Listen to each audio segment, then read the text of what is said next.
Hi, everyone. Thanks for tuning into the podcast series Fortnite Talks with KDB. I'm KDB, and in this podcast series, we'll be discussing everything you need to know about Fortnite, so keep on listening.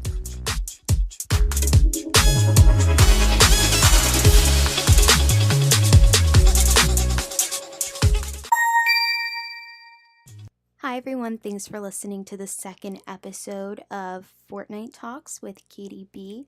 Last episode, we talked about some of our expectations for Season 8, the closing of Season 7, and I more specifically wanted to know what you guys think is going to happen.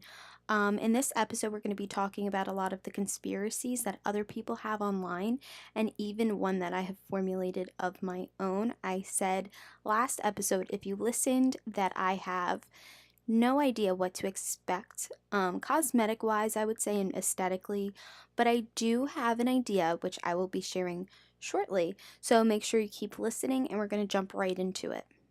So, one of the biggest conspiracies involving season 8 is that there's going to be a giant volcanic eruption.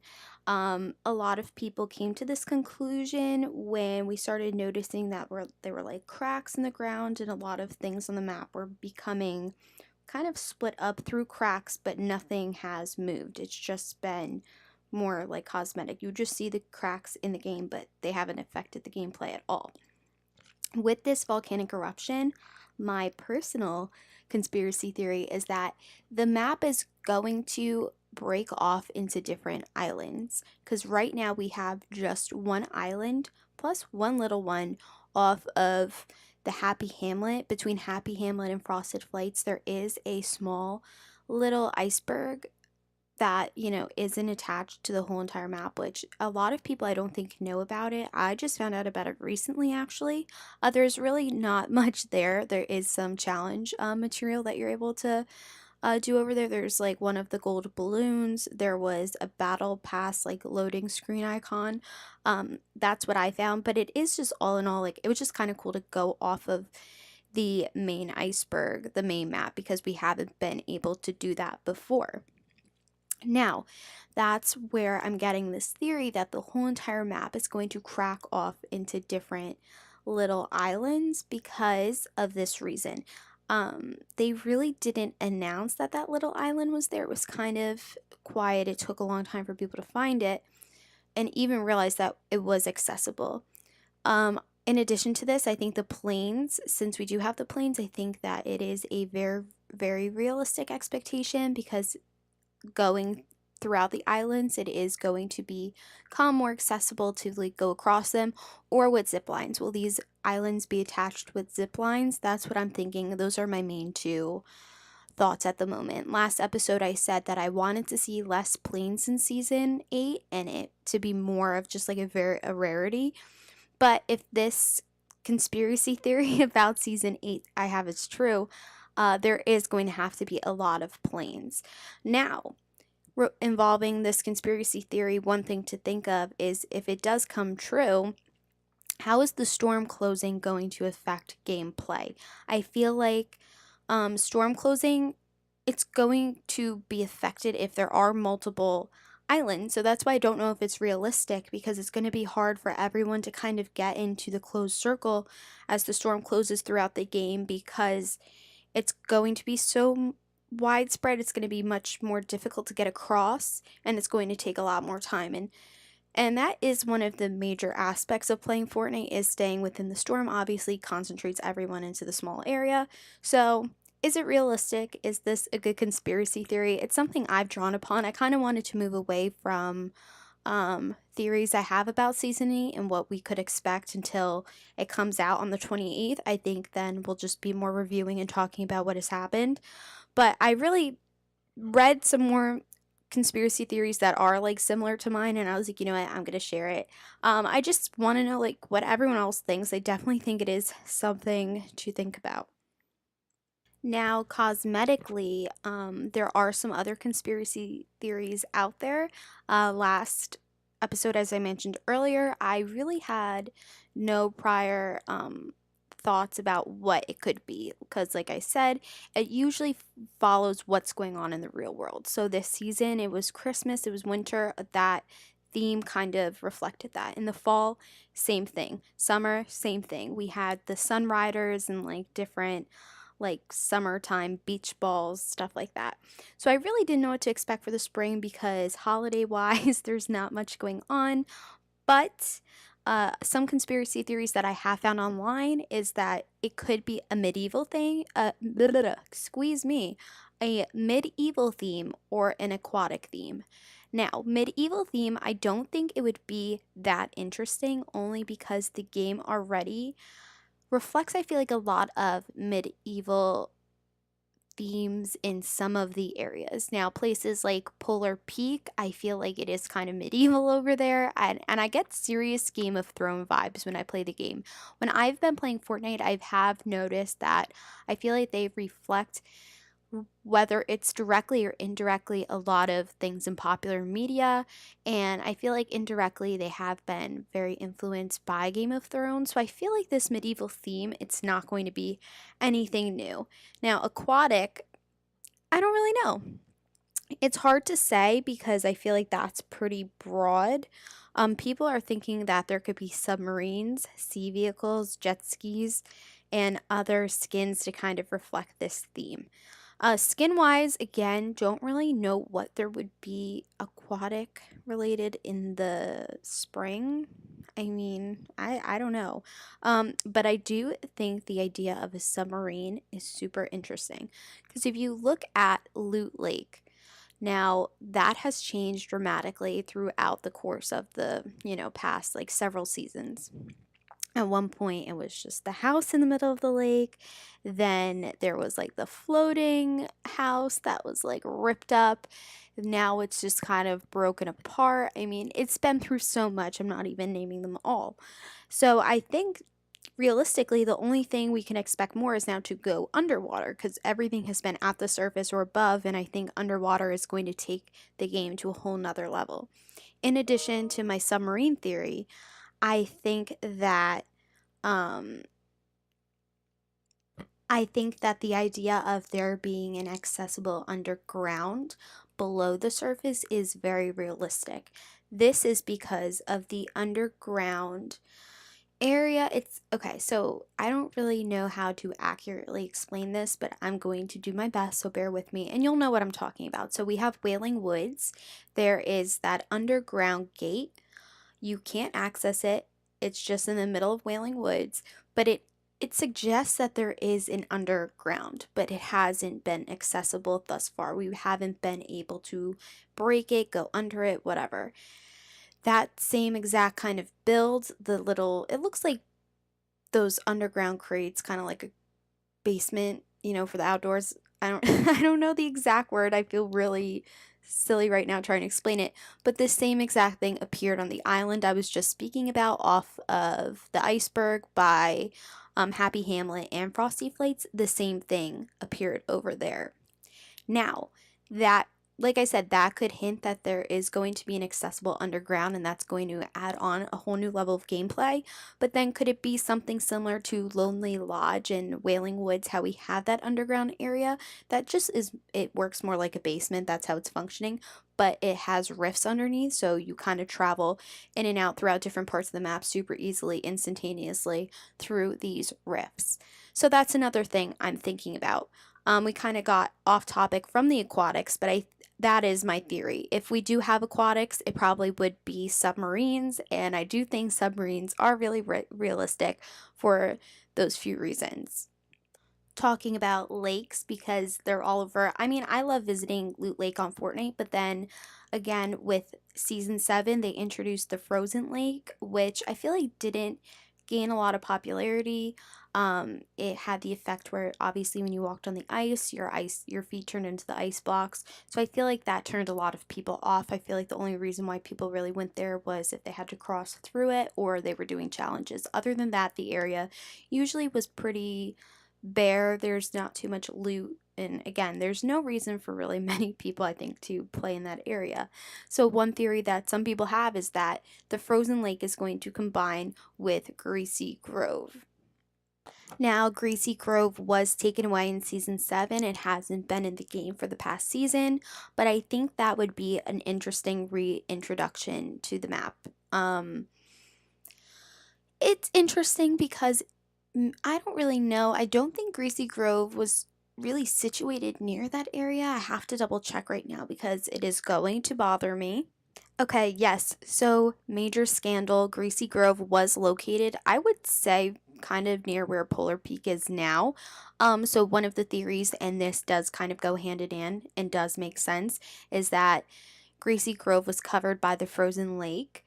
We do see kind of those houses and the tops and the roofs and all of that peeking out from the frozen lake. So I feel like when that lake is basically, I think, melted off in the next season, season 8, which is very, very likely, it will reveal a new part of the map. So whether that is Greasy Grove is brought back or a whole new area, that's something to think about. That is one theory out there. I would like to see Greasy Grove come back. I thought it was a good part of the map. I didn't hate it. I did find it quite similar to Pleasant, but that was just me. I don't know if anyone else felt that way, but eh, I think it would be a good reintroduction. The next theory out there that I wanted to talk about was the addition of more water and springs into the game. Something that has been highlighted in a lot of the blogs I've been reading, one being rockpapershotgun.com, is that there has been major elemental forces of fire, wind, and earth in the game. At this point in the podcast, it's been 2 episodes. It's been maybe 40 minutes long. And if you haven't even got that without me saying it, that's really strange because obviously water, fire, all of that has so much of an impact on Fortnite and the gameplay. So spring wise, that would make a lot of sense. The snow has melted, it's not too hot, but I think spring you'll have some nice new lakes popping up, and it would be interesting because I think that gameplay in the water is different. It's not the most easy to navigate through, and that would also back up the conspiracy of like more boats being added to the game and submarines and jet skis, and I really want to see it happen. I'm thinking, what's one area that could probably turn into something like a lake? I'm wondering Dusty Divot. There at one point there was water in there, like even little patches. It's changed every season so far. There has been some sort of change to Dusty, so I think that is something major that we can expect. We do have the river going across the center of the map. Paradise Palms, we have a little bit of a pool of water, you would call it. I don't know. It's not a pool, it's a little lake. So I do think there is an opportunity for more water, lakes, springs to pop up throughout the map, and that definitely will enhance the game because of the difficulty to navigate in water, plus the addition of, you know, vehicles made for the water. Some other map changes that I think could be, made are all going to happen, I believe, at the northern part of the map. More specifically, I would say the northeast. Yeah, northeast, because there really hasn't been much of a change. Northeast and the far northwest, because there really hasn't been much of a change in these areas. They've kind of remained untouched, because if you really take a look at the map, most of the locations have been changed around, they've been added, they're new, they're recent. And I think that Wailing Woods and Lonely Lodge, while they did introduce the, underground rift kind of aspect to the game, I feel like Wailing Woods is just getting super boring. I feel like it's too big with not enough stuff in it beyond that house where you can access kind of the rift location. Other than that, it is pretty boring. Right now, we also have the block where people have been making their own little area in creative mode. I like the block. I feel like it's a nice switch up. Sometimes I think depending on what's there, it could be quite what's it called? It could be more populated than other times. I think it's just obviously if people tend to like it more, they'll go there. They did have some overtime challenges at the block, so I think that has also drawn a lot more traffic to the area. And then in the more northwest area of the map, we have Junk Junction, which hasn't been touched, and um, I have the similar feeling of what I have towards Junk Junction, which what I had towards Flush Factory. I feel like it's pretty boring. It hasn't been touched. There's not much around the area. I won't land in that upper like northwest corner for any reason, unless it is to do a challenge. Haunted Hills, again, pretty boring. It's not till you get to Pleasant where things start to pick up, and I feel like Pleasant is overdue too for some sort of change. So I think we can expect some of these additions to the game we're anticipating to be in these areas. Lazy Links, it's still one of my favorites. But I don't know. I feel like too, because it is located in the center of those two areas where I'm anticipating a lot of change, it could be affected, but I don't know. The stream that also goes across the map, it's in the middle of both of these areas. So could that have a role in the game? Probably. Snobby Shores. Snobby, it also probably could use some touch up. Again, kind of carries down. The Viking ship, I would say, was the last addition to that area. I really don't go there much anymore either. When it first was introduced, I think it was season 6, I want to say. It could be 5, but I want to say it's season 6 when the Viking ship was added. That was very popular, but again, it's died down. I still think we have a lot of our favorites are Tilted Towers, always populated. Again, pretty central area of the map.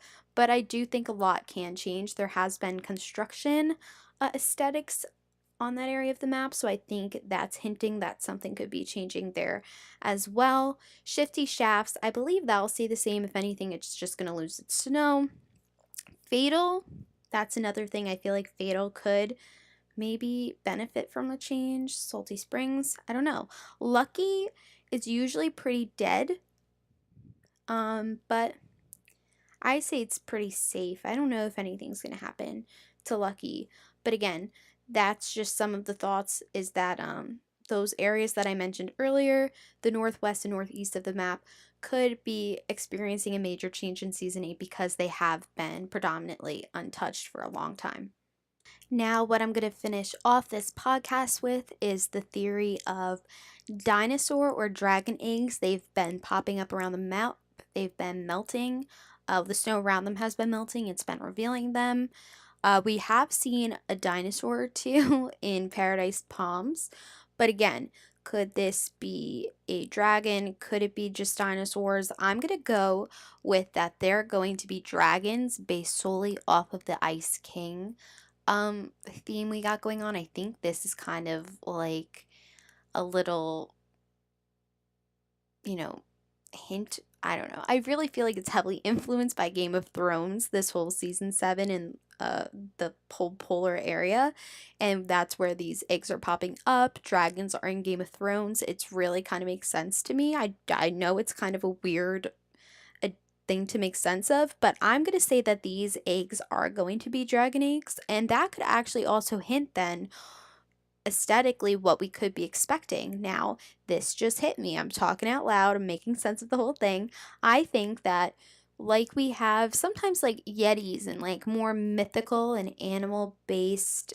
costumes, one of them may as well be dragons. And we did have dragon backpacks in season 7. So I do think that these eggs are more likely to be dragons than dinosaurs, but again, I don't know, but I do think that is actually a strong hint of what we could be expecting outfit wise. So, is that what someone mentioned earlier in their conspiracy theory, that it's going to be medieval with the dragons?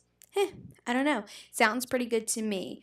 But again, those were all of the conspiracy theories I've read online that I've come to on my own. And after basically summarizing season 7 last episode and now going more in depth with what to expect, I'm excited in 2 days to see what season 8 is to hold. And we're going to leave this here and we're just going to go right into it in the next couple episodes and see what's going to happen with season 8. So I just want to say thank you so much for listening and make sure to tune into the next episode of Fortnite Talks.